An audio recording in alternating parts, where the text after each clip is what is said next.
भैया मन को निर्मल करना चाहिए, क्योंकि भगवान को निर्मल मन बड़ा प्रिय है।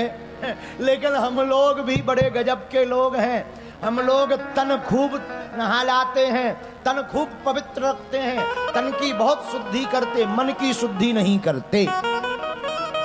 बड़े महंगे महंगे पाउडर डिटर्जेंट लगाते, बड़े महंगी महंगी शैम्पू लगाते। बोले क्यों? बोले बढ़िया दिखना चाहिए। हम एक बार दक्षिण भारत की एक जगह है कोयम्बटूर, कोयम्बटूर में गए थे एक पुस्तक का लेखन करने। दूसरे या तीसरे दिन बहुत पुलिस आई वहां, पुलिस। तो हमने अपने सेवादार से पूछा कि भाई ये इतनी पुलिस क्यों आ गई? बोले कोई बहुत बड़े नेताजी दर्शन करने आ रहे। हम कहा नहीं, आने दो भाई, आने दो, अच्छी बात। हम बैठे चाय पी रहे थे, नीचे ही बैठे थे टिके हुए तकिया से। एक नेताजी दक्षिण भारतीय बहुत बड़े नेता, उनका नाम नहीं लेंगे, आए।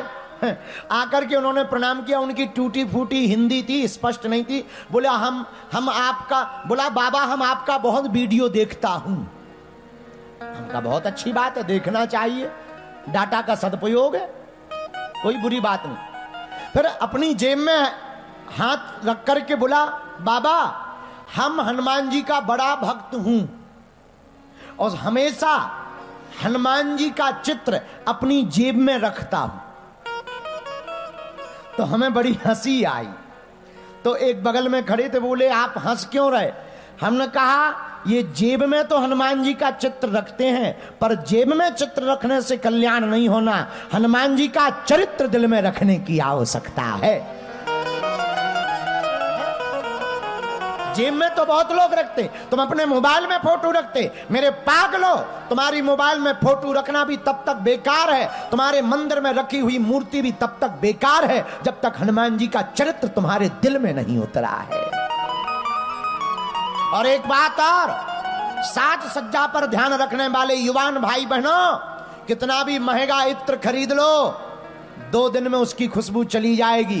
कितना भी महंगा इत्र डाल लो, 5 दिन 10 दिन से ज्यादा किसी भी इत्र की खुशबू नहीं होगी। लेकिन तुम अगर अपने चरित्र को महका लोगे तो तुम्हारे जाने के बाद भी खुशबू नहीं जाएगी। इत्र से अपने जीवन को सुगंधित नहीं करना चाहिए। मेरे पागलो, अगर तुम हमारी बात मानो तो आज घर पर एक बात लेकर के जाना, इत्र से खूबसूरती मत बढ़ाना, इत्र से सुगंधी मत फैलाना, अपने चरित्र से सुगंधी को फैलाना। बोलो सीताराम। बोले चरित्र की शुद्धि चरित्र ही करेगा। बोले किसका चरित्र? बोले जिसका चरित्र निर्मल होगा। किसका चरित्र निर्मल है? किसका चरित्र निर्मल है? बोले राम जी का चरित्र निर्मल है, भगवान कृष्ण का चरित्र निर्मल है, मर्यादित है। लीला पुरुषोत्तम भगवान कृष्ण है, मर्यादा पुरुषोत्तम भगवान राम है। दोनों अद्भुत हैं। भैया जीवन जीना है और जीवन कैसे जीना चाहिए ये सीखना है तो राम का चरित्र सीखो, और जीवन में कैसे जी करके मृत्यु को मोक्ष तक ले जाना है ये भागवत कथा से सीखो। गीता अगर योग का विषय है तो रामचरितमानस संयोग का विषय है, लेकिन हमारी भागवत तो वियोग का विषय है। भागवत कोई साधारण ग्रंथ नहीं मेरे पागलो। भागवत से मृत्यु से महोत्सव की ओर जाया जा सकता। भागवत मृत्यु से मोक्ष की यात्रा है। मृत्यु मोक्ष का मतलब मर जाना नहीं है, मोक्ष पाने का मतलब मर जाना नहीं है ना, गलत। मोक्ष पाने का मतलब जिसे जीते जी जो कामनाओं से मुक्त हो जाए उसी का नाम मोक्ष कहलाता है। और यही भागवत सिखाती है। इसलिए अपने मन को पवित्र करने के लिए, चरित्र की शुद्धि के लिए, अपनी व्यथा को मिटाने के लिए कथा सुनना जरूरी है। क्या जरूरी है? बोलो बोलो, जोर से बोलो।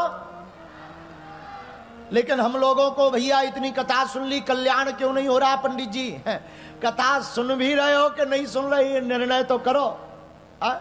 बहुत लोग आते हैं, गुरुजी हम आपकी बहुत कथा सुनते हैं बैठकर, ये जरूरी नहीं है कि तुम कथा में बैठे कि नहीं, ये बहुत जरूरी है कि कथा तुम्हारे अंदर बैठी कि नहीं।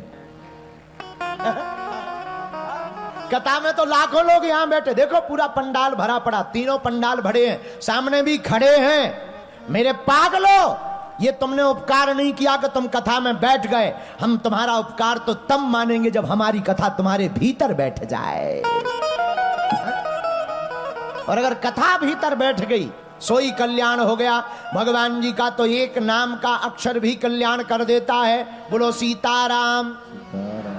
अरे एक नाम क्या, सीधा नहीं उल्टा नाम। रामायण पढ़ो, वाल्मीकि जी के लिए लिखा, उल्टा नाम जपौ जग जाना, उल्टा नाम जपौ जग जाना। बोलो बोलो बोलो।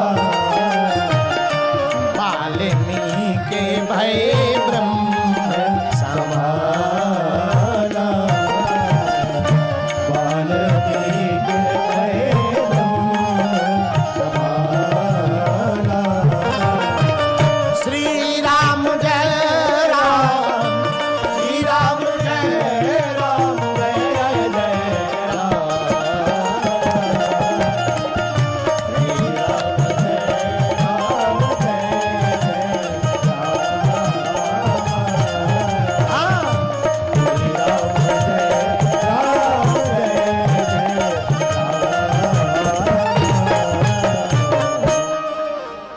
नाम लेकर के वाल्मीकि जी ब्रह्म के समान हो गए। ब्रह्म के समान मतलब ब्रह्म को जान गए। वही जाने जिह देह जनाई, जानत तुम्हें तुम्ही हुई जाई। भगवान को वही जान सकता जिसे भगवान जना दे। वाल्मीकि जी कैसे जान गए? सीधा नाम जप करने वाले नहीं जान पाए, पर वाल्मीकि जी उल्टा नाम जप करके जान गए। हाउ कैन पॉसिबल, कैसे संभव हुआ? भैया संभव कुछ है ही नहीं है? किसी भी बारात में दारू खोर जाता है पीने वाला, 15 मिनट में नई जगह पर ठेका खोज लेता है। 15 मिनट में, विदिन 15 मिनट में ठेका खोज लेता पीने वाला नई जगह पर। बताओ, जब नई जगह पर 15 मिनट में ठेका पीने वाला खोज लेवे, तो हम लोग 40 साल की जिंदगी में भगवान को नहीं खोज पाएंगे। असंभव है नहीं कुछ, सब कुछ संभव है, बस करने की आवश्यकता है। जो कर पाएगा सो पा पाएगा, जो जागेगा वही पावेगा, जो सोएगा वही खोएगा। जागने का मतलब आंख का खोलना नहीं, जागने का मतलब आपके दिल और दिमाग का खोलना है।